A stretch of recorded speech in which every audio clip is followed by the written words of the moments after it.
Bom dia, meus amados irmãos, a graça e a paz do Senhor Jesus, louvado seja sempre o nome do Senhor. Crer no Senhor Jesus, andar com o Senhor Jesus é coisa séria. O Senhor Jesus sempre deixou isso muito claro, afinal, Ele é o único Salvador. Então, chegando em Mateus capítulo 20, o Senhor Jesus conta uma parábola. Bom, logo no início, Ele nos chama a olhar para o que foi dito antes. Porque ele diz: porque o reino dos céus é semelhante a um dono de casa que saiu de madrugada para assalariar trabalhadores para a sua vinda.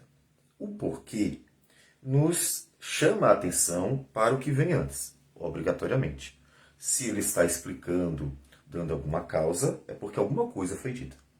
E no texto anterior que nós vimos ontem, ele concluiu dizendo: porém, muitos primeiros serão últimos e os últimos primeiros. Ficou estranho ele terminar dessa forma, né? O que ele quer dizer? Devemos lembrar que ele teve uma conversa com um jovem rico. Todos os que ele está conversando são judeus. Ele debateu até antes do jovem rico com fariseus que estavam experimentando ele. Portanto, ele está tratando com judeus e todos eles estão apresentando sérios problemas, tanto na interpretação da lei quanto na prática dela. E aí, do nada, o Senhor Jesus solta essa bomba aí. Porém, muitos primeiros serão últimos e os últimos primeiros. O que ele quer dizer com isso?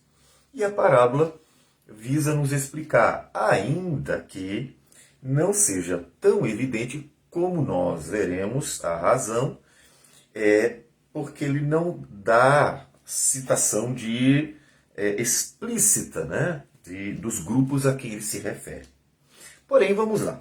Então, ele, a partir dessa conversa que teve com o jovem rico e a explicação que deu sobre a dificuldade de um rico entrar no reino dos céus, ele conta essa parábola.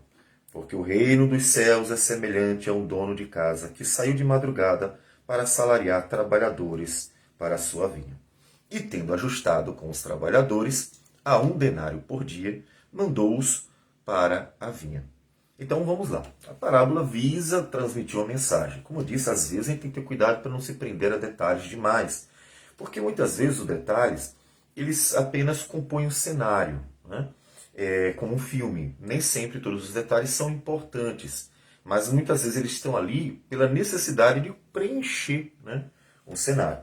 Todavia, há uma mensagem central. Ela é que é fundamental. Mas também não significa que não devamos ter atenção àqueles itens que estão lá, né? Os elementos que estão lá, pelo menos os principais. O dono de casa, de fato, representa o próprio Deus, como nós vamos entendendo no decurso da parábola. E a madrugada, porque começou cedo. Então o que ele fez? Ele pega uma realidade. A realidade é o dono de uma terra, bem cedinho, de madrugada, ou seja, a hora que eles acordavam e as pessoas já começavam a trabalhar. Naquele momento, bem inicialzinho do dia, ele chama os trabalhadores e coloca eles para trabalhar ajustando o salário, né? O salário é 1 denário por dia. Ou seja, ele acordou aquilo que era o justo, porque ele está usando, como disse, um contexto histórico real, e dentro desse contexto histórico real, 1 denário era o valor estipulado para o salário de um dia. Portanto, ele pagou o justo. Veja que a ideia de que Deus é sempre justo, ele nunca tratará alguém com injustiça. Jamais, jamais mesmo. Então, acertou o salário justo, todos concordaram, tudo ok. O que eles precisam agora vão lá trabalhar. E o acerto, inclusive, é trabalhar durante o período, né, do dia. Tem um período de trabalho também. Então tudo está bem ajustado, bem amarradinho, bem certinho. Não tem nada que tenha ficado em dúvida. Tá? Isso é importante para o que nós vamos ver no final da parábola. Tudo certo. Saindo pela 3ª hora, então, enquanto eles estão trabalhando. Eles foram trabalhar. Vamos considerar começar a trabalhar às 6 da manhã, mais ou menos, né, o horário que podemos considerar como o horário inicial, né, do dia.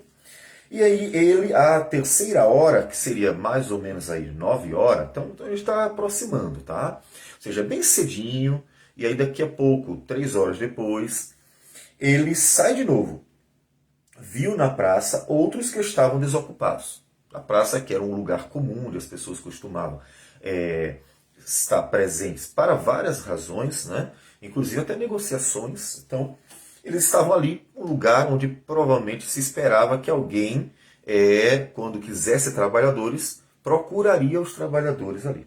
E ele vai lá na praça para ver se não tem alguém mais para trabalhar. E vendo que tinha gente desocupada, disse-lhes: ide vós também para a vinha, e vos darei o que for justo. Por que o que for justo? Porque o denário é o dia de trabalho todo, completo. Então ele acertou com os primeiros. Ó, vocês vão trabalhar o dia todo, eu vou lhe dar o salário que é exatamente o justo, aquilo que é considerado o salário correto de um dia. Ok. Só que ele já foi depois de 3 horas, então já não é mais um dia todo de trabalho. Portanto, ele disse, ó, eu vou dar o que for justo. Bom, eles consideraram que tudo bem, não lhe foi prometido o mesmo salário, mas eles estavam esperando o equivalente, né?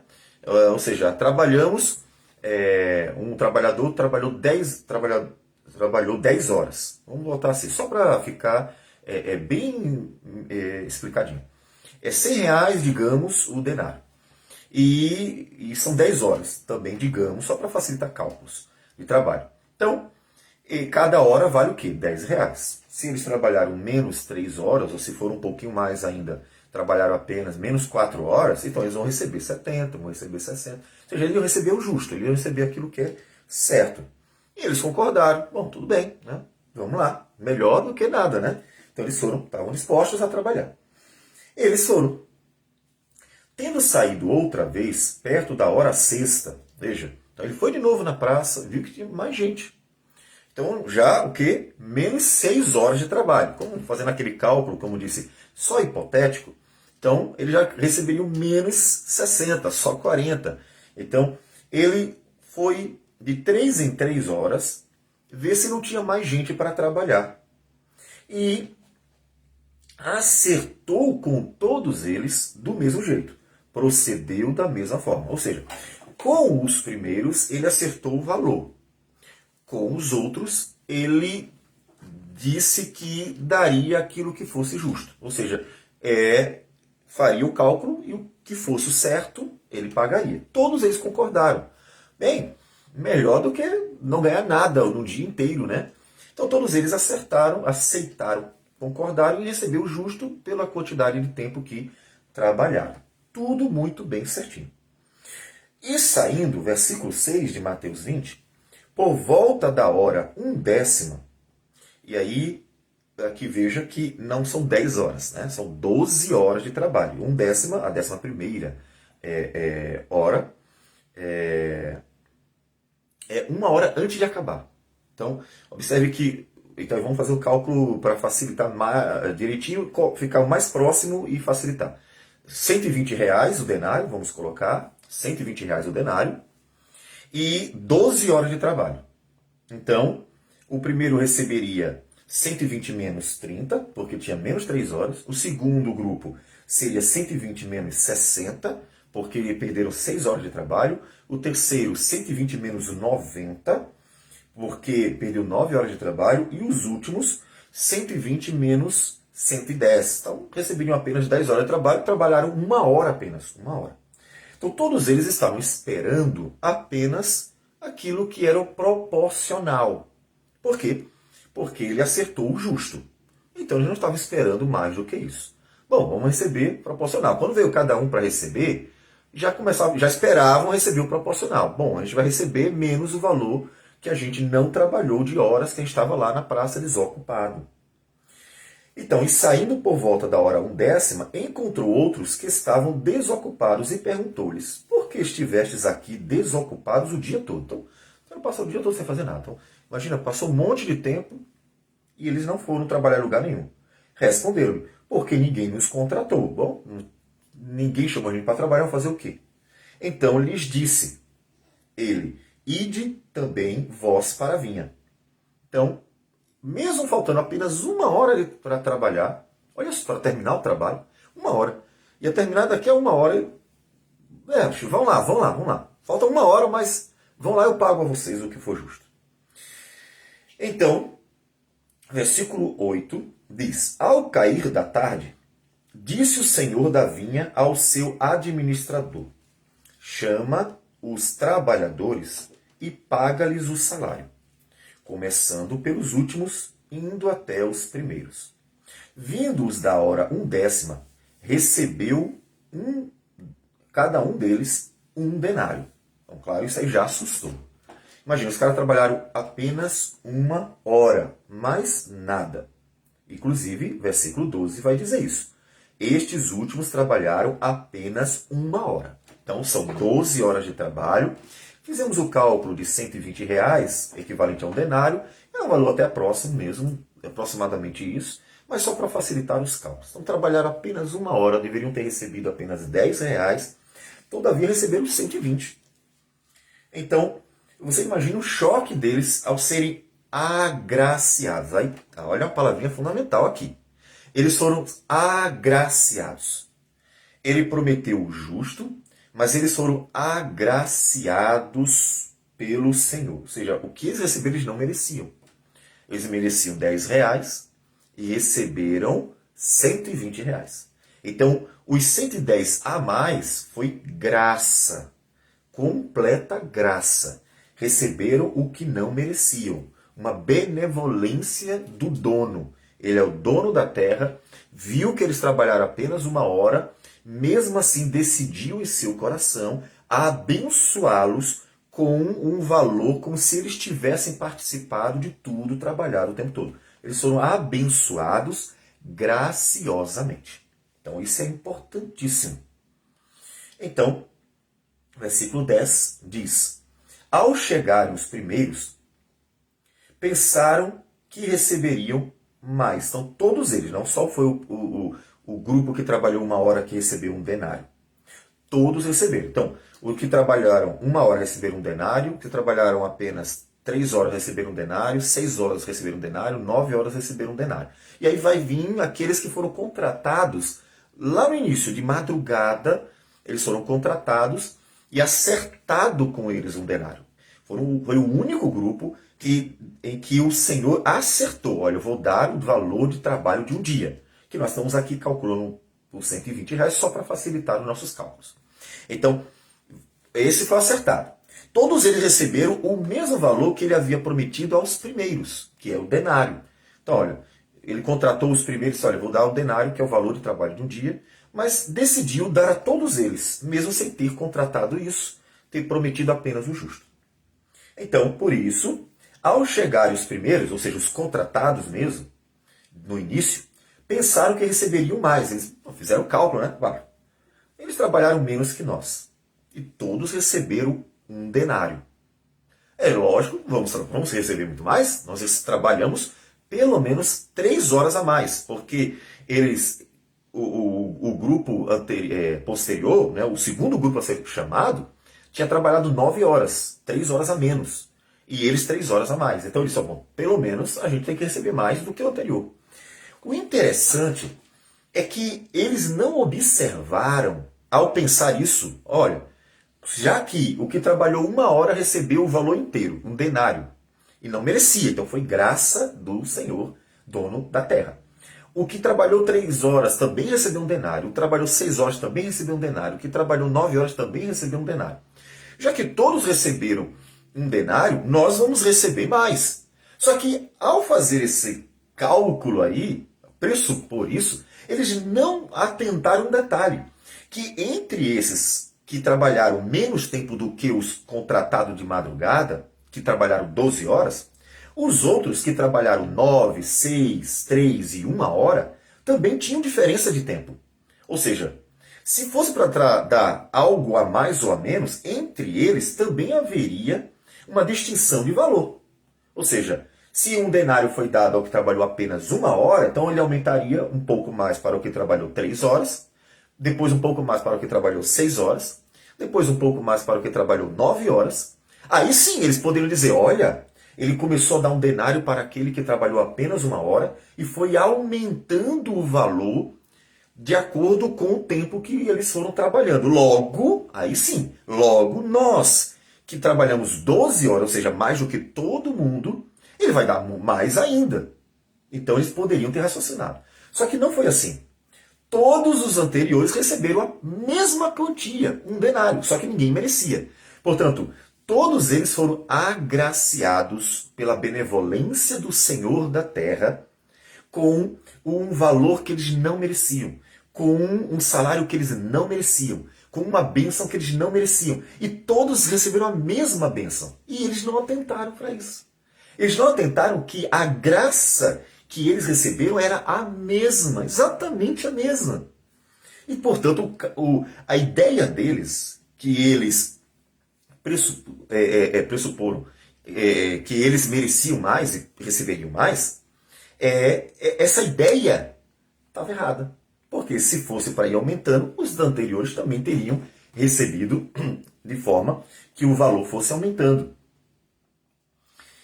Ao chegar os primeiros, pensaram que receberiam mais, porém também estes receberam um denário cada um. Então todo mundo recebeu um denário. Os primeiros receberam porque foi o acertado, foi o contratado. Olha, vocês trabalham uns 12 horas e eu vou dar o salário de um dia. Não, beleza, foi contratado. Os outros não foi contratado, foi prometido o justo. E mesmo assim, o Senhor da terra quis dar mais do que o justo, quis ser gracioso. Mas então todo mundo recebeu. Os primeiros a receberam por graça. Os últimos porque foram contratados. E aí, versículo 11 diz: Mas, tendo-o recebido, murmuravam contra o dono da casa, dizendo: Estes últimos trabalharam apenas uma hora, contudo os igualaste a nós, que só suportamos a fadiga e o calor do dia. Observe que, se isolarmos a frase e não ouvirmos a refutação do que o Senhor da terra vai trazer, vamos até defender eles. Dizer, é verdade. Eles trabalharam apenas uma hora, receberam R$ 120. Como eu disse, eu estou usando R$ 120 para facilitar cálculos, né, baseado em 12 horas. Receberam 120 quando deveriam ter recebido só 10. Nós trabalhamos às 12 horas. Não está justo isso. Isso é injusto. Nós merecemos mais do que ele. Só que eles não estão considerando que o contratado mesmo, o contratado para pagar a eles, era exatamente os 120. Foi isso que eles acertaram, eles concordaram, tudo foi combinado direitinho.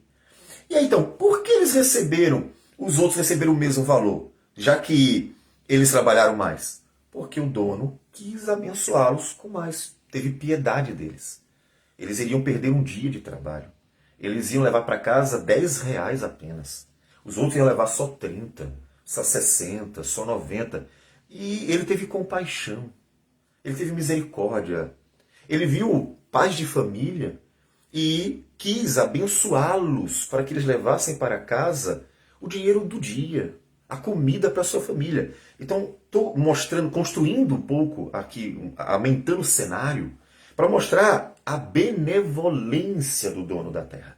A compaixão do dono da terra, que olhou para eles como vidas e quis abençoá-las. Quis dar a elas graciosamente o mesmo valor de trabalho de um dia para que eles fossem abençoados. Mas os que foram contratados reclamavam. Em vez de eles olharem para o que receberam, não. Recebemos o justo. Recebemos exatamente aquilo que foi contratado. Não tem o que reclamar. Vem a refutação. Mas o proprietário, respondendo, disse a um deles: Amigo, não te faço injustiça. Não combinaste comigo um denário? Eu não estou sendo injusto com você. Você está me acusando de ser injusto por ter dado graciosamente, bondosamente ao que trabalhou apenas uma hora o mesmo valor que você. Só que eu não disse a você que eu daria proporcionalmente aos outros. Eu não disse que daria para eles menos do que a vocês. Eu não disse para vocês que daria um denário mais uma recompensa se eu aumentasse para os outros. Em nenhum momento. Eu acertei o que com vocês? O dinheiro de um dia, que era um denário. Então, toma o que é teu e vai-te. Pois quero dar a este último, seja o que trabalhou apenas 1 hora, tanto quanto a ti. Eu quero fazer, eu acertei contigo, pega o que é teu e vai. Porventura não me é lícito fazer o que quero do que é meu? Puxa, é o meu dinheiro, é minha terra. Contratei, paguei honestamente, justamente. Mas que ser bondoso, benevolente com ele, tu tá achando ruim porque eu abençoei alguém? Ou são maus os teus olhos porque eu sou bom? Você está achando ruim por eu agir com bondade? Você está reclamando por eu agir com bondade? Está reivindicando algo porque eu agir com bondade? Então observe a ideia da parábola. Aí, agora a questão é, a quem ele se refere, né? E veja que ele repete a mesma ideia do versículo 30 do capítulo 19, como nós mencionamos, que foi a razão da parábola. Assim os últimos serão primeiros e os primeiros serão últimos, porque muitos são chamados, mas poucos escolhidos. Essa foi a frase que trouxe a parábola. Porém, muitos primeiros serão últimos e os últimos primeiros. Então, a que ele se refere? Bom, veja que aqui ele não explicita nada. Ajuda a gente a entender a que ele se refere quando nós vemos que no livro de Mateus, e principalmente a partir de agora, isso vai se tornar mais evidente. E podemos dizer que o capítulo 20 é o início disso. Mateus começa a mostrar por que os judeus se tornaram condenáveis. A partir do capítulo 20, vocês vão ver uma série de acusações contra os judeus por negarem Jesus, por levarem Jesus à morte, inclusive versículo 19 do capítulo 20. E o entregarão aos gentios para ser escarnecido, açoitado e crucificado, mas ao terceiro dia ressuscitar. Aí a palavra gentil aparecendo. Essa palavrinha nos ajuda a entender o que ele está querendo dizer nessa parábola. Jesus está falando que os judeus que começaram de madrugada receberiam a mesma graça, e é claro, se referindo aos judeus crentes de verdade, tá, né, minha gente? Porque não é porque eram judeus que necessariamente amavam a Deus, serviam a Deus ou era salvo, tá? Não é uma etnia que salva uma pessoa, mas a fé no Senhor, a confiança no Senhor. Então, tem uma relação com Deus, tá bom? Não é só a etnia.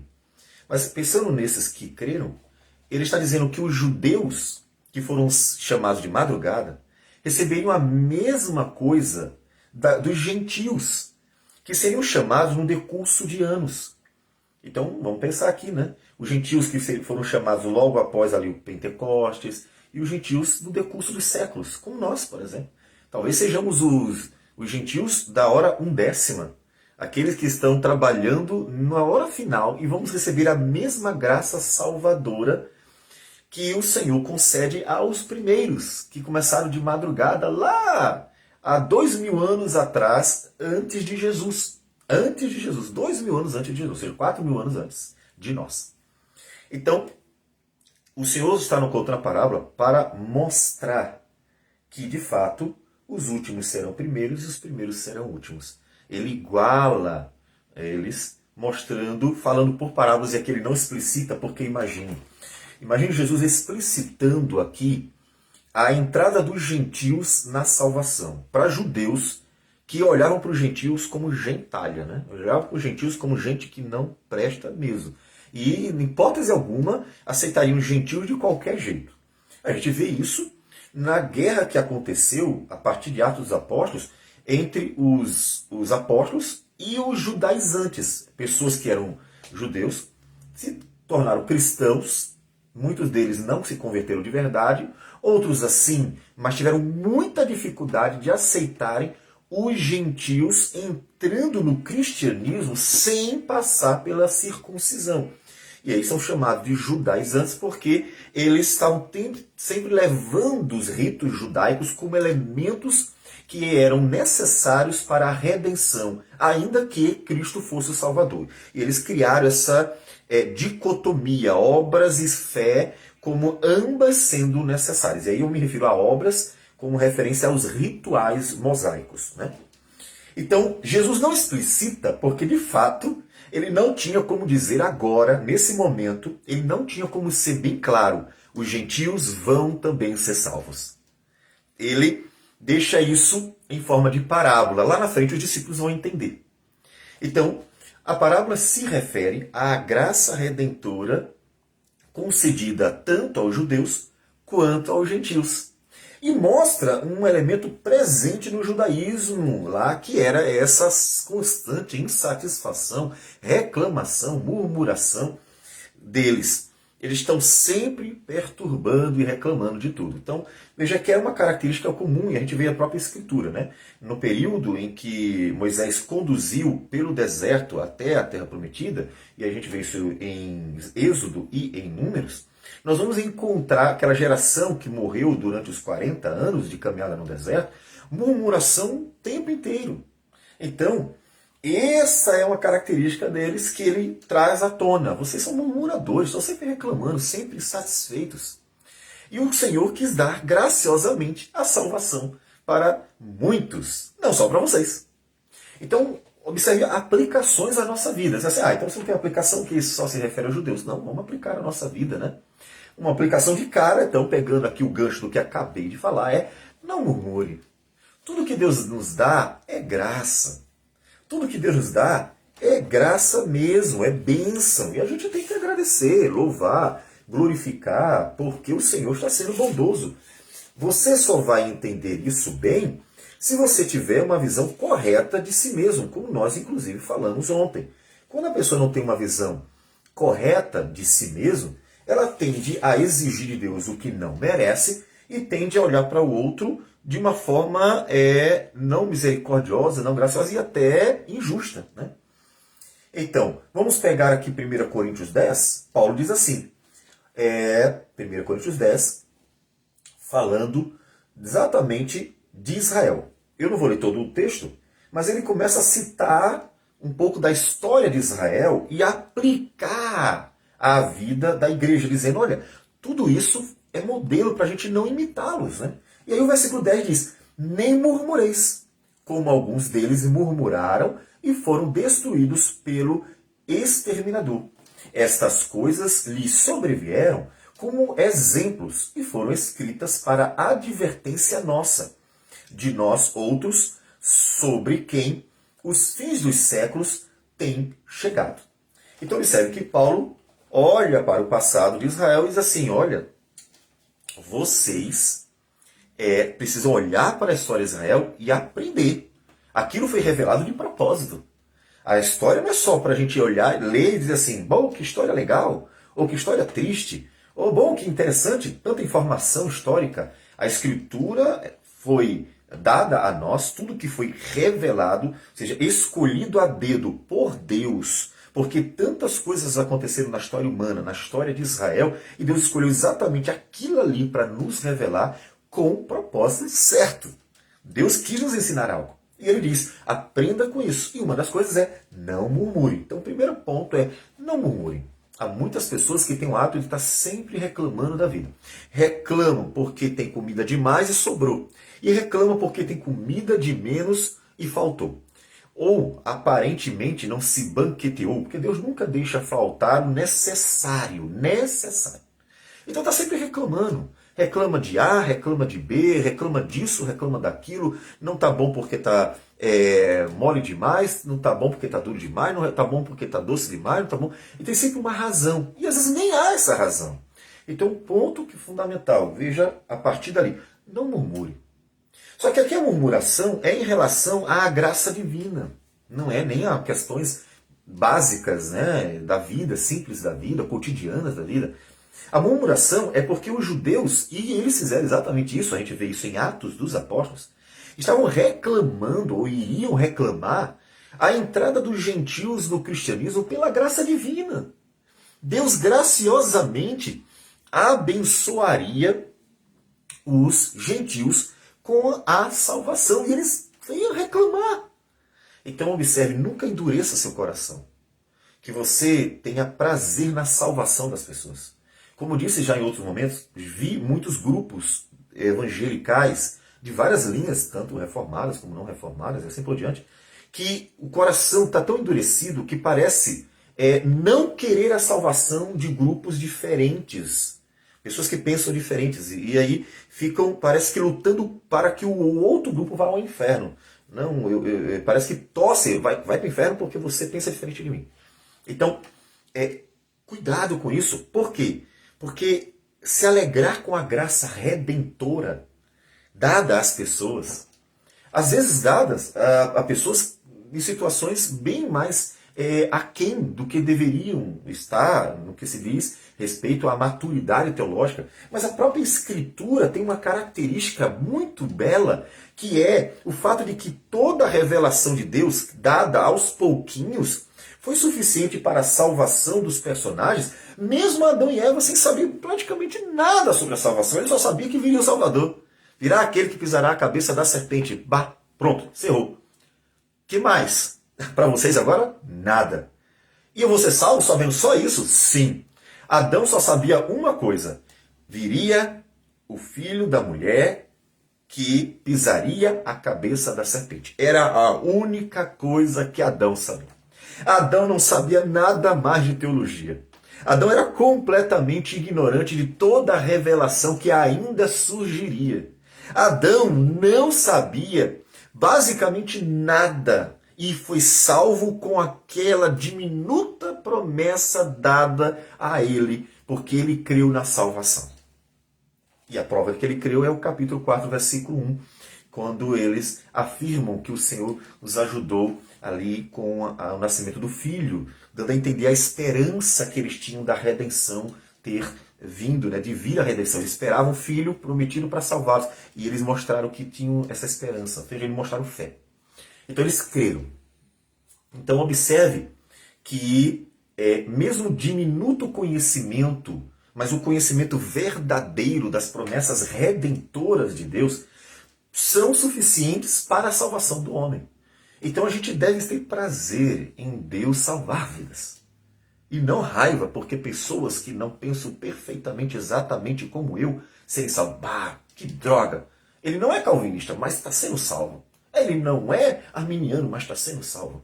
Ele não é amilenista, mas está sendo salvo. Ele não é pós-milenista, pré-milenista histórico, mesmo seja lá o que foi, não está sendo salvo. E assim vai. Ou ele não é pentecostal, está sendo salvo. Ele não é reformado, está sendo salvo. A gente está vendo em nossos dias exatamente isso. As pessoas estão achando ruim o fato de pessoas, por causa de diferenças teológicas, e aí, claro, eu não estou me referindo a heresias que bombardeiam o fundamento da fé. Por exemplo, se a pessoa não acredita que Jesus é Salvador, você não está esperando que ela seja salva por isso, né? Se uma pessoa não crê em Deus, o básico sobre Deus, como ele revelou, ela pode não ter conhecimento de muitas coisas, mas o básico, o fundamental, aquilo que não pode ser deturpado sobre Deus, é claro que ela não vai ser salva. Então nós estamos falando pressupondo que a base é fundamento mais elementar, que só ele, eu só creio nisso porque foi tudo que chegou ao meu coração. Vamos pensar numa pessoa que está numa região oriental, um lugar que é perseguido. Às vezes elas recebem um pedacinho de versículo, porque lá é proibido ter Bíblia. Então tudo que elas sabem é que Jesus salva, que eu sou pecador e que é pela graça divina. São coisas básicas. Então, essas pessoas têm um mínimo de conhecimento e creram naquele conhecimento verdadeiro, bíblico, sobre a salvação em Cristo Jesus. Elas vão ser salvas. E a gente fica feliz por isso. Então, a gente tem que ter cuidado porque o cristão parece que tem um hábitozinho de que quando não há problema externo, ele cria problemas. E é por isso que a gente vê que há tantos problemas dentro das igrejas brasileiras. Estão se destruindo, literalmente. Então, a gente precisa se alegrar com a redenção. Precisa se alegrar com a salvação das pessoas.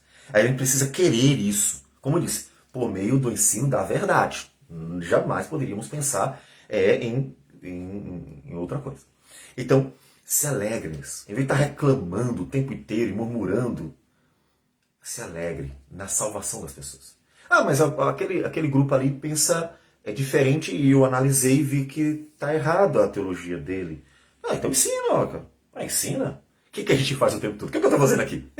Eu estou ensinando. Eu não estou condenando pessoas querendo que elas vá para o inferno. Eu estou ensinando para que elas possam amadurecer na sua teologia. E aqueles que não são salvos possam crer no Redentor e serem salvos. Então, leve a palavra, ensine a palavra. Porque o nosso propósito tem que ser. Senão, você vai ser exatamente aquele judeu que Jesus está aqui condenando, que murmuravam até pela graça divina. Deus, segundo a parábola, pergunta: você está achando ruim porque eu sou bondoso com eles? Porque eu sou gracioso? Porque eu quero abençoá-los? Você está achando ruim por causa disso, cara? Isso é o cúmulo do absurdo. Então, observe que a gente precisa aplicar isso. Isso, inclusive, tem a ver com missões, né? Missões. Missões é querer a salvação das pessoas. Missões não é aumentar a denominação de alguém. Ai, a minha denominação é a maior que tem, a minha denominação... Isso não é missões, isso é proselitismo. Missões é querer a salvação das pessoas. Missões é querer que vidas se convertam verdadeiramente a Cristo Jesus, o único Senhor e Salvador. Missões não tem nada a ver com proselitismo, com denominações cheias, porque inclusive muitas delas nem são salvas. Muitas das pessoas que estão enchendo lugares nem entenderam a redenção. Estão lá por meias razões, pessoas estão lá até por amizades. Então, salvação. Salvação. E observe que tudo é pela graça. A aplicação final tudo é pela graça. Deus graciosamente deu a eles. Observe que ele se alegra nisso. Assim, eu não mereço. Eu faço parte de qualquer um desses grupos não merecedor de fato. Por que o primeiro, então, trata a questão do contratado? Porque na parábola você pode dizer assim, então, os judeus foram salvos pela lei e os gentios salvos pela graça. Não. Todos são salvos pela graça.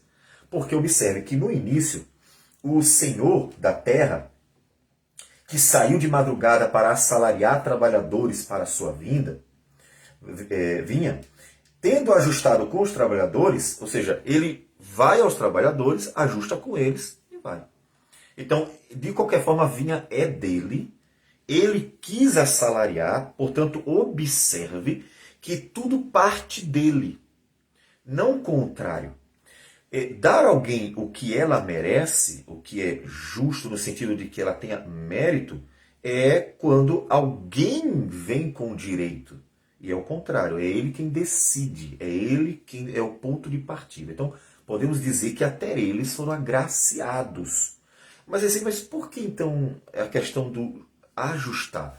Porque, de fato, os judeus, né, ali foram chamados, receberam a lei mosaica, teve todo o ensinamento, foi tudo dito por Deus, olha, vocês vivam para a minha glória, foi tudo explicado. Então, é para fazer essa diferenciação, né? E eles foram chamados, Deus deu toda a revelação a eles, foi a eles que foi dito tudo como seria, e assim por diante. Mas é claro que a salvação vem pela graça. De forma alguma alguém seria salvo pelas obras. Por que ninguém ser salvo pelas obras, pastor? Mesmo uma pessoa fazendo tudo certinho, por que ela não pode dizer para Deus que ela tem o direito de ser salva? Ela não fez tudo certinho? Então, pense um pouquinho.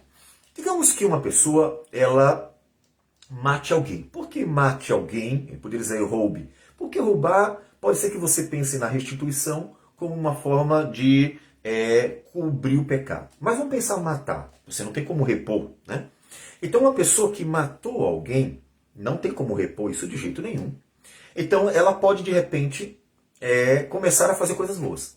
Ela começa a trabalhar para a sociedade, dar esmolas aos pobres, ajudar as velhinhas, e pintar escolas, e fazer milhões de obras maravilhosas. Porque ela ficou com muito remorso por ter matado alguém. Certo? Bem, tudo bem. Mesmo que ela faça tudo isso, e você dirá assim, que bom, ela mudou realmente. Isso fará a sociedade amenizar o jugo sobre ela. Mas ainda haverá sobre ela uma pena irreversível. Ela matou alguém. Não tem o que fazer. Ela tem que pagar pelo que ela fez. E então, entenda que o que fazemos de bom não tira o que fazemos de ruim. Então, por isso que diante de Deus, ninguém é salvo por obras. Isso não é uma razão para você estar julgando e condenando as pessoas ali à torta direita. Ah, o cara não presta porque ele fez isso a vida toda. Tem gente que vai. Ah, o cara viveu miseravelmente a vida toda e agora ele é crente. Tem muita gente que diz isso. Não, cara, é exatamente a salvação pela graça. É isso. É que ele pode fazer tudo de bom, ele não vai ser salvo pelo que ele fez de bom. Porque tudo que ele fez de mal continua sendo coisas que ele fez de mal diante de Deus. Então por que ele pode dizer que ele é crente? Porque a graça de Deus cobre multidões de pecado. O que a Escritura diz? Porque o amor cobre multidões de pecado. E Cristo mamou na cruz do Calvário. O que Paulo diz em Romanos capítulo 5, versículo 8? Deus prova o seu muito amor, o seu grande amor, em que Cristo morreu por nós, sendo nós ainda pecadores. Então é a manifestação graciosa do amor de Deus. Então, ele pode ser chamado de cristão, mesmo com tudo que ele fez na vida? Sim. Por quê? Porque ele se apegou, se achegou, reconheceu verdadeiramente Jesus Cristo como a única possibilidade, a única solução, a única forma dele ser salvo. Ele creu na justiça do justo e justificador Jesus. Ele viu sua miséria de tal modo que não encontrou saída em si mesmo, mas encontrou solução na graça redentora do sangue derramado na cruz para justificar-nos de todo o pecado.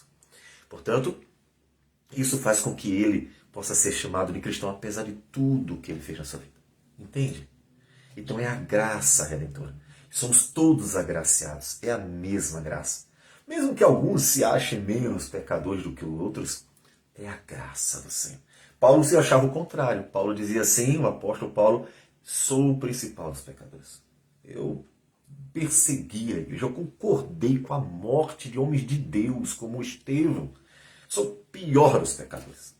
Então, Deus é gracioso conosco. Então, nós nos alegramos com a graça de Deus que nos alcança, nos alegramos com a graça de Deus que alcança outros, nos alegramos com a graça de Deus sobre nossas vidas o tempo inteiro, nos alegramos com a graça do Senhor. Então, se alegre com a graça do Senhor. Louve ao Senhor por sua graça. Bendiga ao Senhor por sua graça. E assim, siga. E já que você se alegra com a graça de Deus, se alegre com a graça de Deus sobre as outras vidas. E conduza outras vidas à graça de Deus. Queira que elas sejam salvas. Coloque-as diante de Jesus.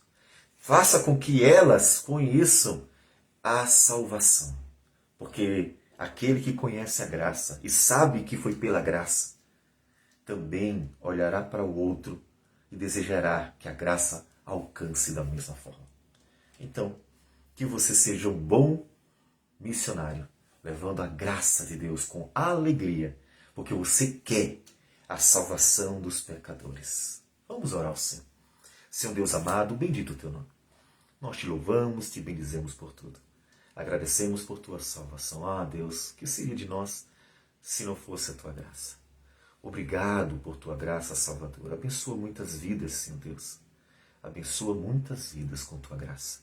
Que Jesus seja conhecido e que assim o teu nome seja glorificado por tamanha bondade, tamanha graça. Quebrando o coração das pessoas que são duras, que se dizendo cristãs parecem não querer a salvação do outro, parecem se orgulhar de si mesmo, parecem querer estar apenas certo, o orgulho de estar certo, maior do que o prazer de ver a graça redentora sobre o outro. Quebranta os corações desses, Senhor Deus, também.